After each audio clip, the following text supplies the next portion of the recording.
Medellin, Colombia in the 1990s was a battleground of drug wars, and at the center of it all, Pablo Escobar.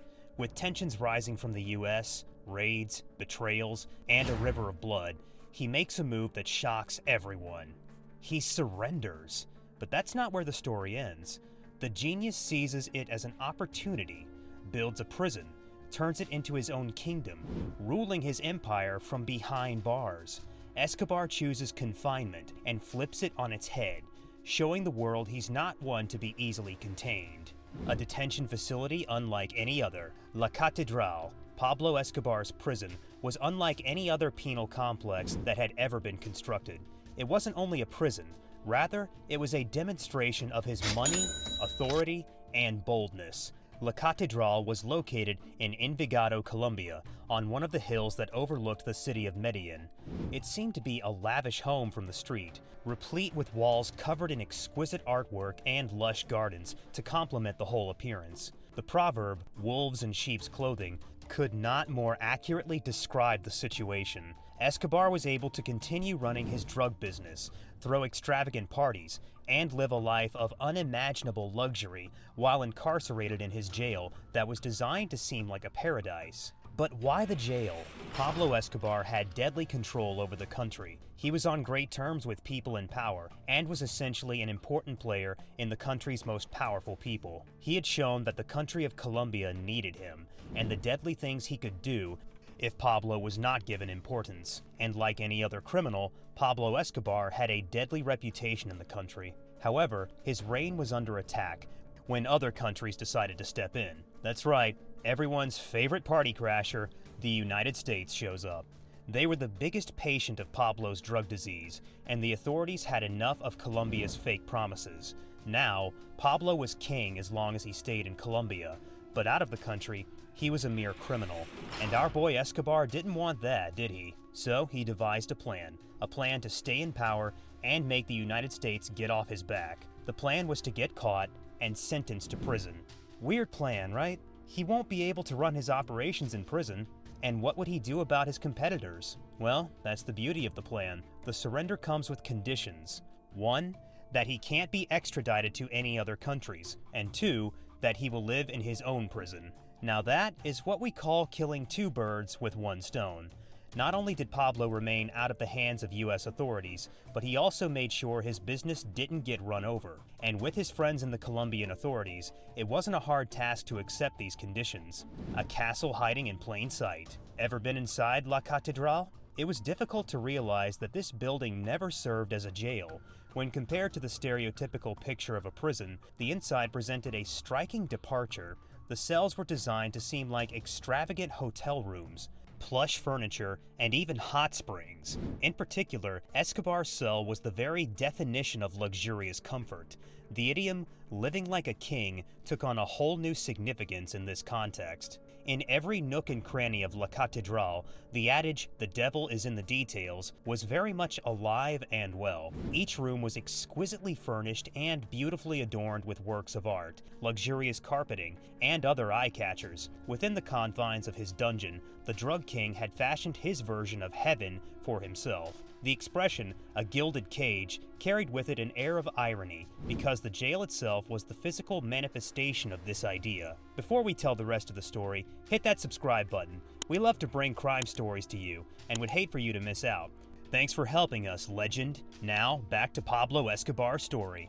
To spoil those who are behind bars. Not only did Escobar have a lavish lifestyle, but he was also treated like a celebrity and showered with lavish gifts. In addition to having access to a personal chef who cooked gourmet meals, he even had air conditioning in his cell, which was quite unusual in Colombia at the time. When considering the activities that comprised a day in the life of the drug lord, the expression, "living the high life," immediately comes to mind. His way of life was the stuff of fantasies. The advantages did not stop with the provision of personal comforts, because Escobar's jail had a fully stocked gymnasium, a football pitch, and a casino. He was able to maintain his level of physical fitness while still having plenty of opportunities to keep himself engaged.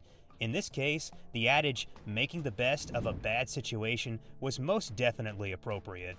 From inside a prison cell, he ruled his empire. The brazenness with which Escobar ran his empire extended even to his jail. Within La Catedral, he continued to oversee the operations of his vast drug enterprise. Visitors, such as attorneys, family members, and even business acquaintances, were let inside, which ensured that the drug trade would continue to thrive long after it was shut down. The idiom, playing both sides of the coin, has never been more appropriate than it is right now. During the time that Escobar was serving an official sentence for his crimes, he continued to engage in illegal enterprises with relative ease, all the while eluding the authorities who were working to bring him to jail. The corruption and bribery that sustained Escobar's criminal empire within La Catedral were pervasive. Prison staff and even government officials were complicit in facilitating his activities. They turned a blind eye to the blatant violations of prison rules, receiving generous bribes and threats to ensure their loyalty. In some cases, they actively participated in aiding Escobar's criminal endeavors, allowing him to exert control and maintain his criminal empire from behind bars. Escobar's ability to operate with such impunity from within the prison not only highlighted the extent of his power, but also exposed the systemic issues of corruption that plagued Colombian institutions during that era. His criminal activities persisted until 1992, when the Colombian government, under international pressure, decided to regain control of the situation and relocate him to a more secure facility, ultimately signaling the beginning of the end for Escobar's reign within La Catedral, the spectacular getaway. The reign of luxury that Escobar had enjoyed for so long came to an end as the whole world watched in shock. The Colombian government decided to move him to a more traditional jail in response to pressure from both foreign authorities and popular indignation. The answer that Escobar gave was nothing less than spectacular. He knew he was about to be moved to a more traditional jail. So, how did he escape? Well, when constructing a jail complex for yourself, an escape route is probably one of the first things to include. July 22, 1992, the Colombian army arrived at La Catedral and Pablo's hand-picked prison guards responded by pointing their weapons at them, as they were trespassing per Pablo's agreement with the government. Rather than storming the prison, they sent in the Vice Secretary of Justice and the prison director. Pablo tried to make it go away, but it didn't. They were persistent. After failing to reach an agreement in negotiations, the visitors became a bargaining chip or life insurance policy. The lights went dark and the Colombian army got anxious. Escobar and his visitors discreetly fled from La Catedral by using a secret tunnel that was built for escaping La Catedral if things got heated. His guards brought the Vice Secretary of Justice and prison director out of the perimeter, while Pablo was a free man once again. A huge bang could be heard as the Colombian army tore down the entrance of La Catedral. They searched through every room of the facility, and it only took a mere 12 hours to realize they left. What a head start! The demise of La Catedral. La Catedral was not merely a jail, rather it was a symbol of the man who designed it, who was a complicated and multi-dimensional individual. It was a world in which the boundaries between good and evil, imprisonment and freedom, and wealth and confinement were so muddled that they could hardly be distinguished. The escape of a high-profile criminal like Escobar also had a significant impact on the perception of the Colombian justice system. It cast doubts on the system's ability to contain and prosecute powerful criminals. Escobar's evasion of justice tarnished Colombia's reputation on the international stage and highlighted the challenges authorities faced in bringing powerful drug lords to justice. Escobar's escape ultimately prolonged the Colombian drug war, as he continued to elude capture and orchestrate criminal activities. It wasn't until he died in a shootout with police in 1993 that his reign of terror came to an end. What other name do you think is as powerful in the world of criminals as Pablo Escobar? Some of you might say it's El Chapo.